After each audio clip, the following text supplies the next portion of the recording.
આજ રોજ કપરા રૂખડિયા હનુમાન સામે તળપદા કોળી જ્ઞાતિની વાડી 50,000 ચોપડા શૈક્ષણિક હેતુ માટે ભાવનગર જિલ્લામાં સૌથી સસ્તા 10 રૂપિયાના ટોકન દરે 1 નંગ અને એક વ્યક્તિને 20 નંગ મળે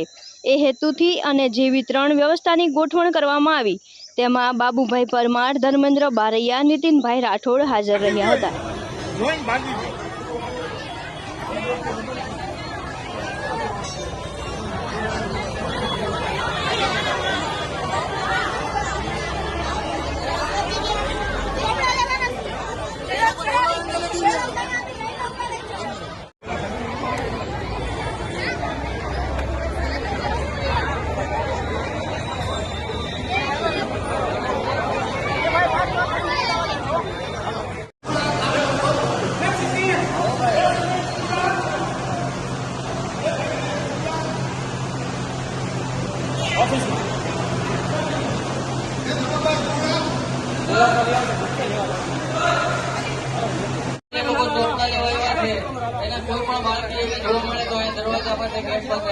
તમે અંદર આવો અંદર